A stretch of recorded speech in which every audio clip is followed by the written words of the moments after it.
Hi, this is Stevie. I just did a sketch that I did from a photo that I took last year when I spent a week down at Tanca Verde Ranch in Tucson, Arizona. And I got lots of shots of the cowboys with their horses. And I liked this particular cowboy, because he had on such a nice outfit, and I like his chaps and his jacket and his hat. And so I decided I wanted to sketch this, which I did, and I think I did a pretty good job. I've been practicing more sketching people lately, or sketching figures, and I'm pretty happy with it.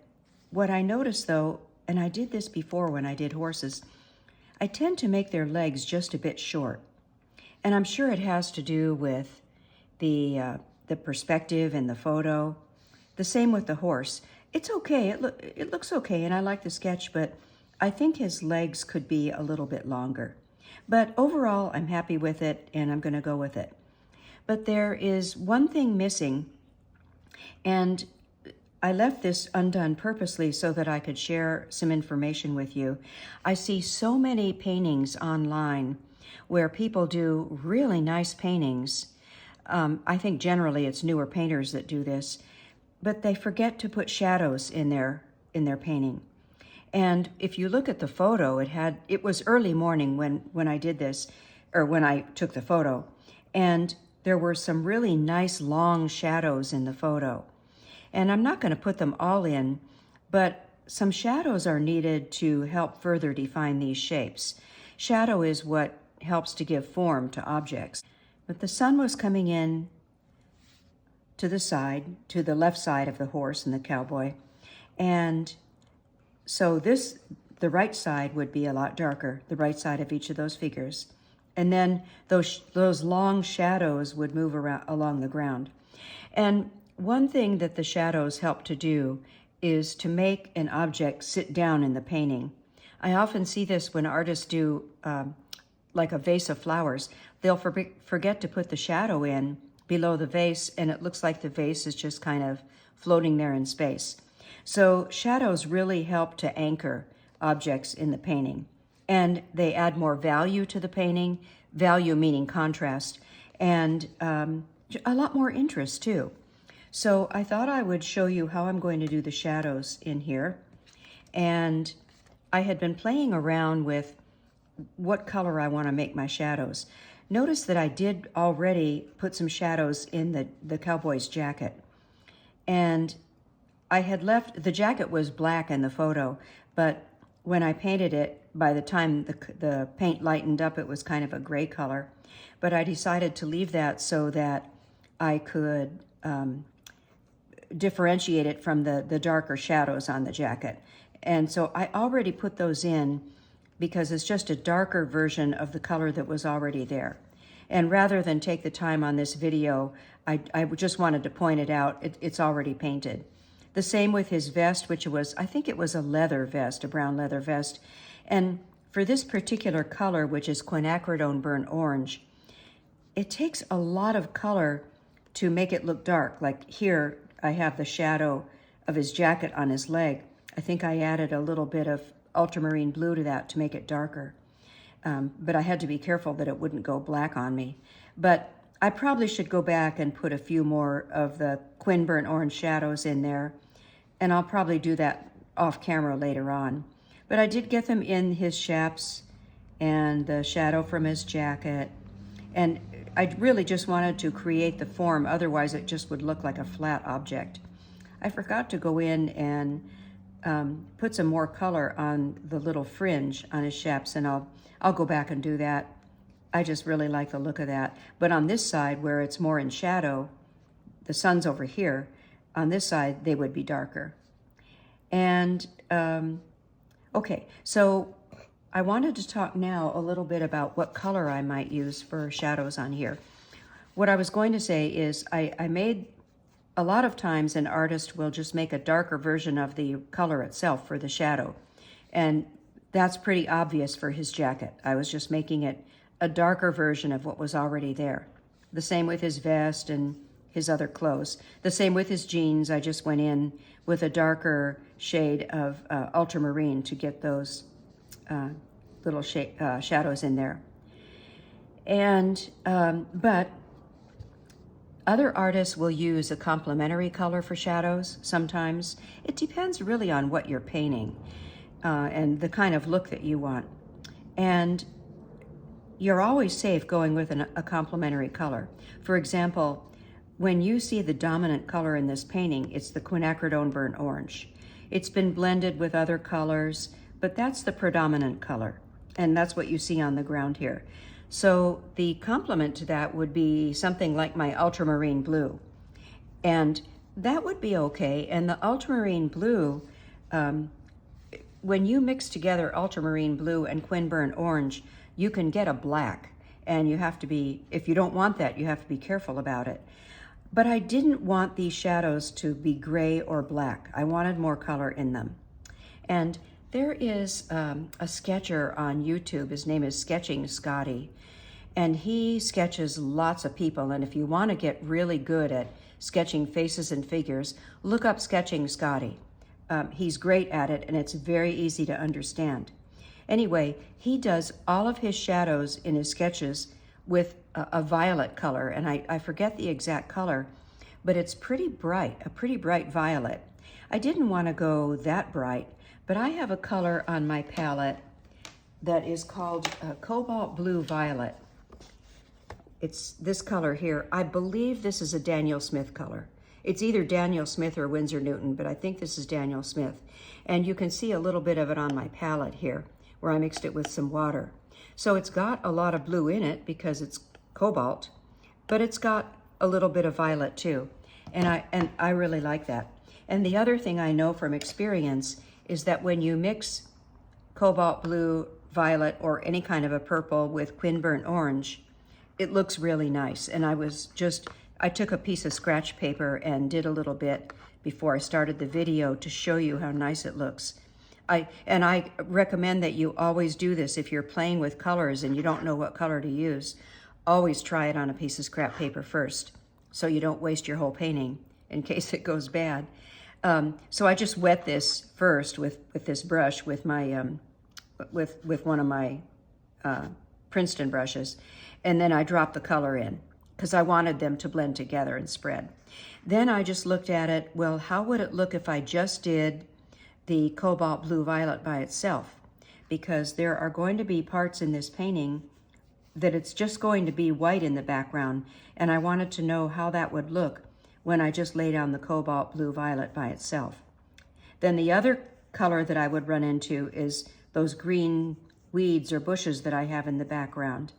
And so I tried a little bit of that too, and I just mixed up some green, and I already know that purple and green generally go well together, so that seemed like it would be okay too.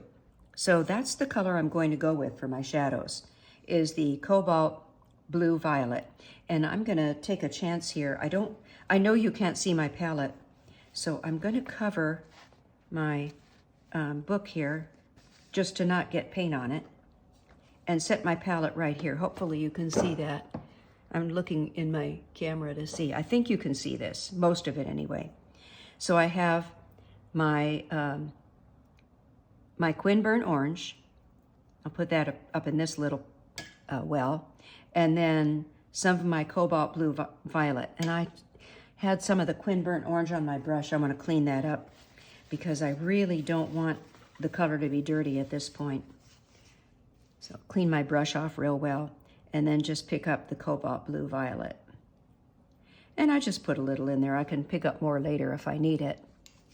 So those are the colors I'm going to use, and then I'm going to refer to my reference photo for where to put the shadows. And I should show you, before I start, I'm going to show you some other things that I didn't like.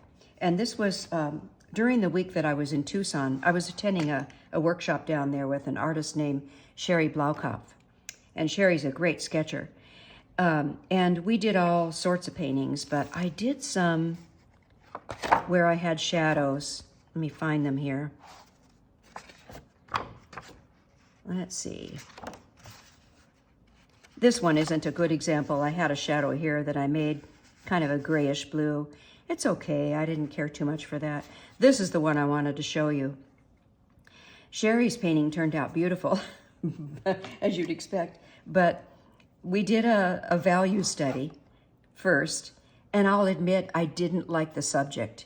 It isn't that I don't like cactus, but the day was rainy and cloudy, really overcast. There was no sun, little sun. I mean, there has to be some sun if you're going to have shadows, but it just looked ugly to me, and I could not get inspired. So I kind of went along with what Sherry did rather than thinking of how I would do it on my own.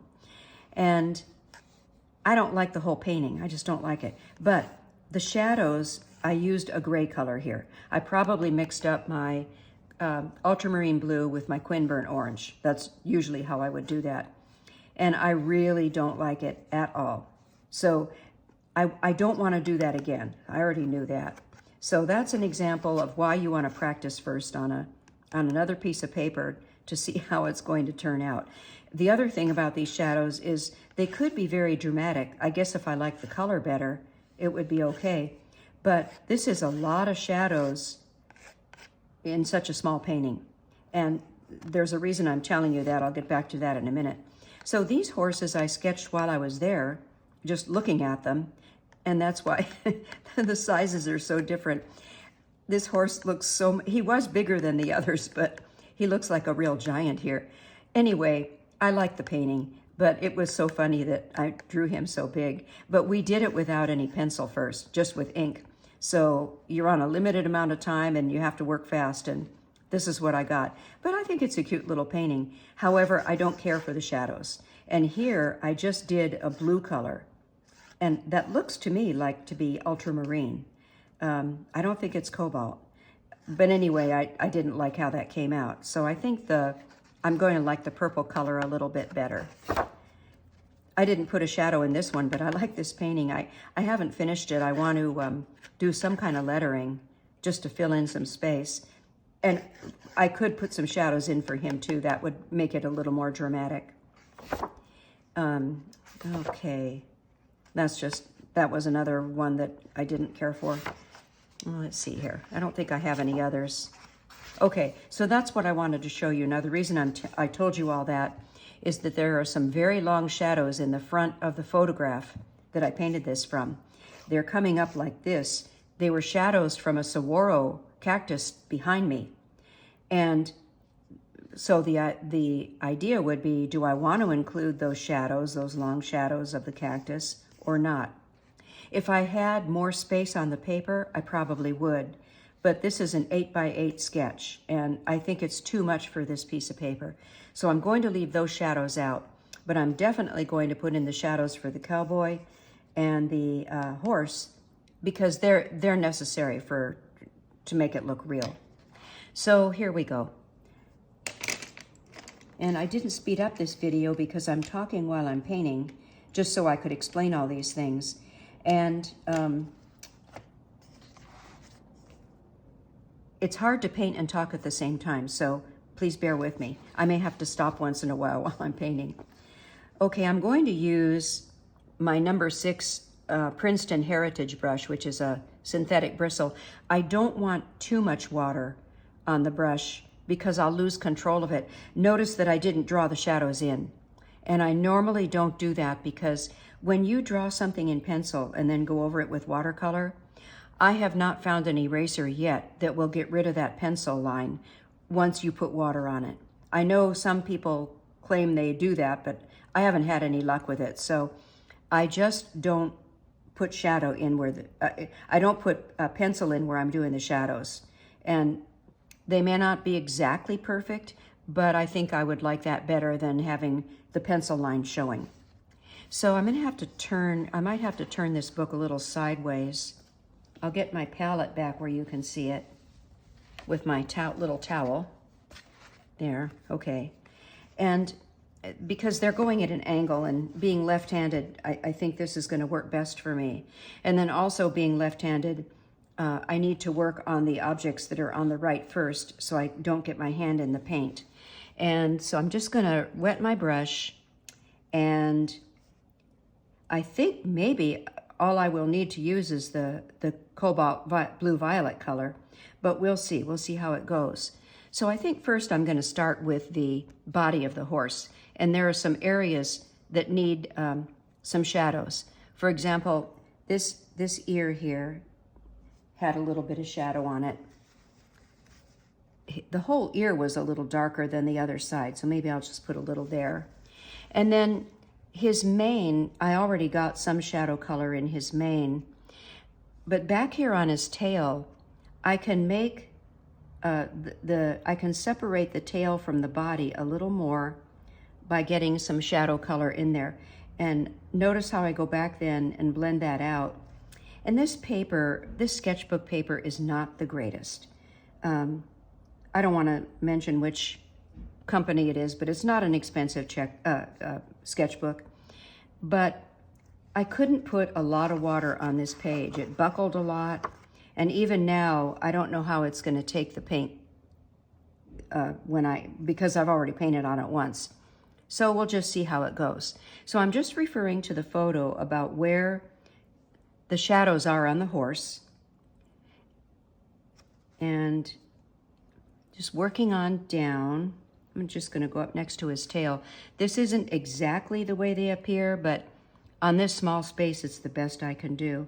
Then as I get down his leg a little bit, there's some sun, and then a sunny spot, and then more shadow, and then the rest of his leg is in shadow except for a little spot down at the bottom here. Something like that. So as I do this, you'll be able to see how the form begins to take shape on this horse. Trying to create the roundness. And then, actually there's a little, it's not, I guess it's a shadow, where his rump kind of goes down and then up again. And a little bit under the saddle blanket.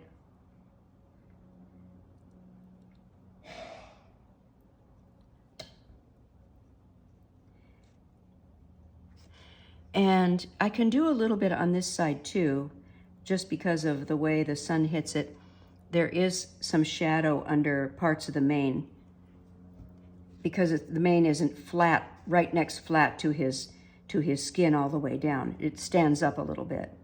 I don't know how effective that's going to be at showing that, but that's the idea. I'm going to get a little more of the quin burnt orange color in there too.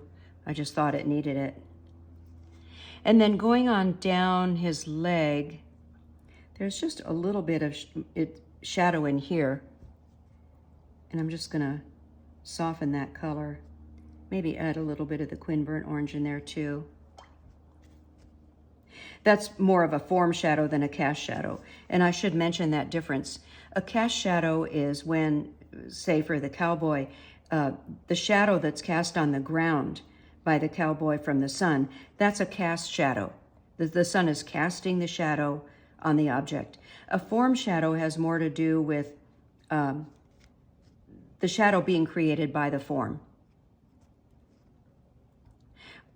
There's a lot of form shadow on the cowboy's jacket and on his chaps. Okay, so moving on, I think that's all I'm going to do on the horse for now. Oh, I forgot one thing.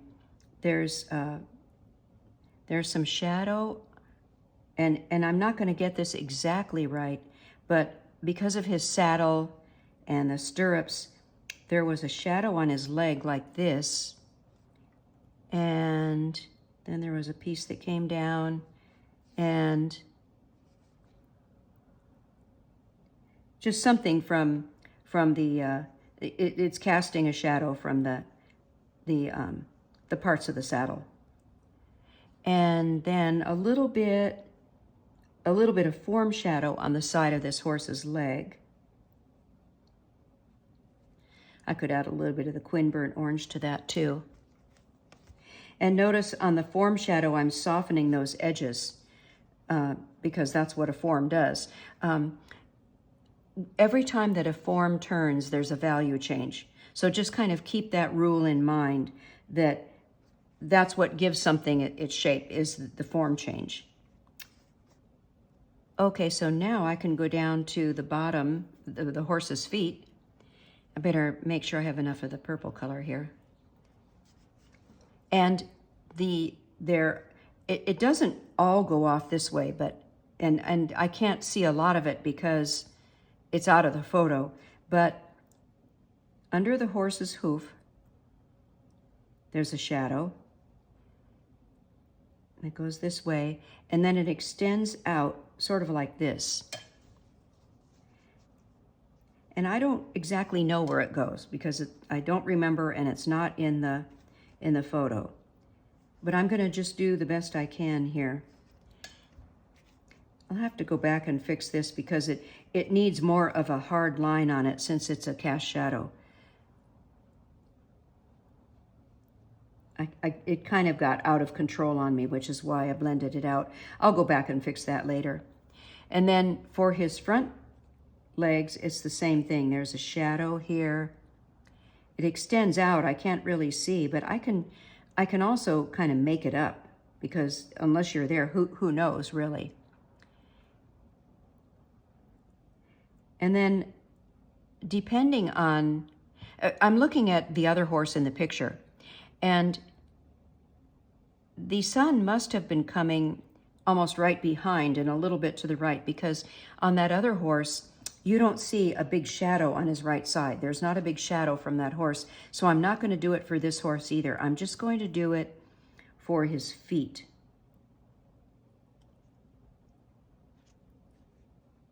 And leave it at that.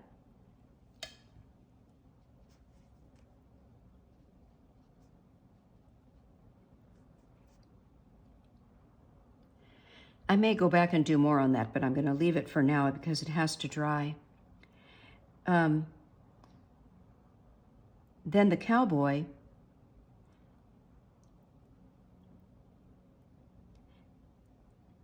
there is a shadow, a form shadow on his boot.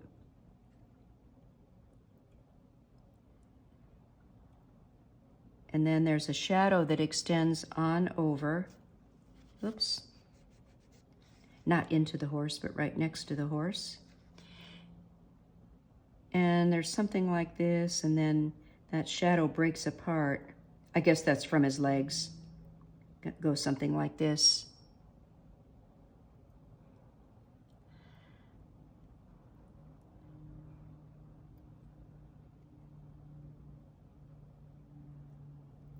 Then there is another little further up that goes out.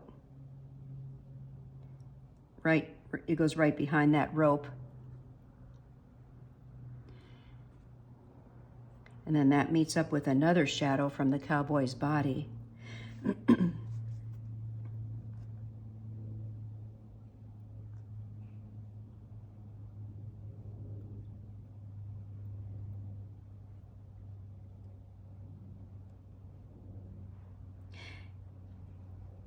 And then there's a little bit in between the horse's legs.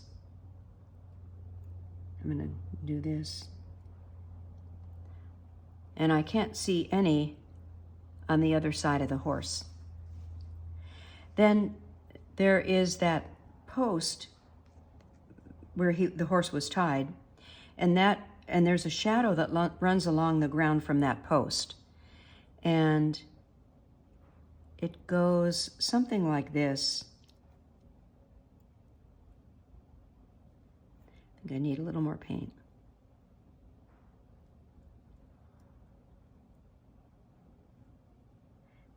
And I'm making a little of this up because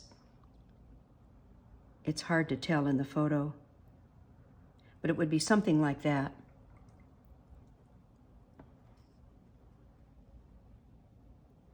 I think it runs right into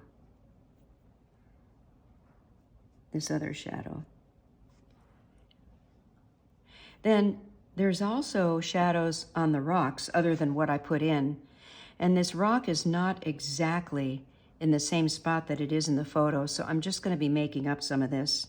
So there's a shadow coming across here. And then one here.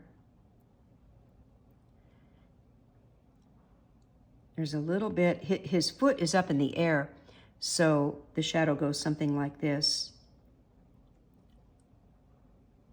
Then this shadow coming behind goes up on the rock.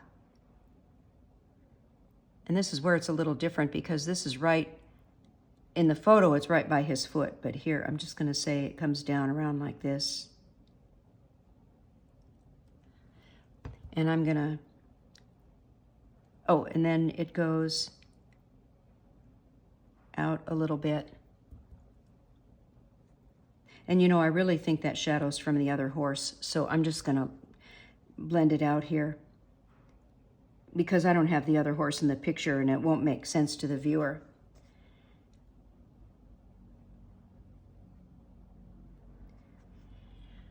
Okay, so let's see here. And while I can't see it in the photo, I think I should extend the shadow from that post over here, or it's just not going to look right. And I'm just gonna make it a little jagged because the grass is there. I don't know how that would look in the grass. And then these stone posts that I have on either side of the page, those were square stone posts that were holding up this bar. And because I was looking at them head on, there was really no shadow on them. So I'm just going to stop this shadow here from the bar because the bar sits on top of that thing. Okay, so back to the horse now. I need to make this look believable, so I'm just going to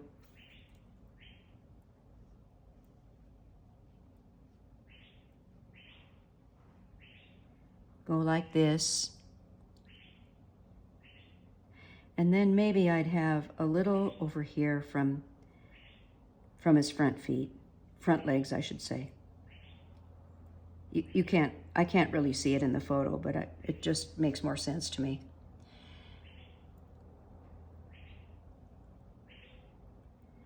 And I think that'd be about it. So I'm gonna turn this around. Now, it looks pretty colorful to me, and I'm wondering what it would look like if I dropped in a little bit of my Quinburn orange. I like that. I like to put two colors in my shadows when I make them.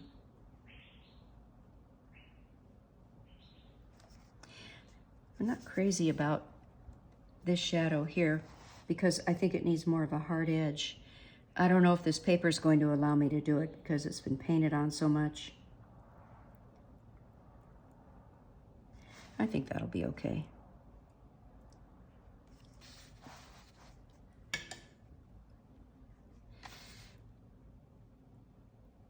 So, and I think, although these are different, the rocks are in different positions than they were in the photo, but there would be a bit of a shadow on these rocks, and I'm gonna make it up just so it doesn't look like I forgot them. And same here, I can't really tell what shape it would be, but I'm just gonna put a little something there. Okay, I think that's it for the shadows and the rocks and all that, although I do want to connect this right here. I may want to go back and darken that lead rope because I've got the shadows going through it. I could just go back in and add a little more black to that.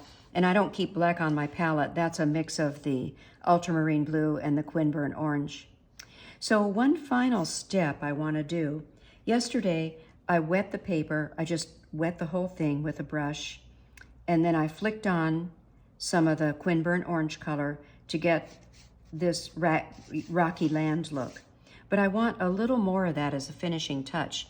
And I don't want to wet the whole page, but if I just take my spritzer bottle and just spritz the ground, and then take my Quinburn orange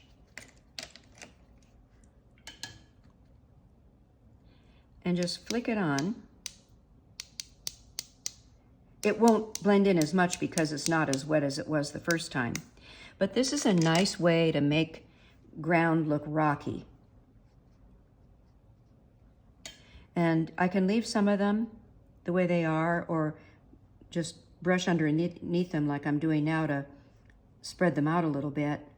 But it's a nice, easy way. And then you can even go back and spritz a little more on top if you want that. If you don't want dots on your page, if you want to spread the color out a little bit more.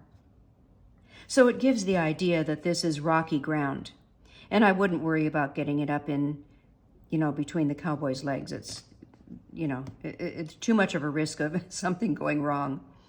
So there you have it. There's my little finished sketch of the cowboy. I have to think of a name for this. But it was a really fun day, and this is a nice, fun memory from it. I hope you learned something from this about shadows. If you have questions, please leave questions in the comment section, and I'll be happy to answer any questions that I can. Thanks so much for watching.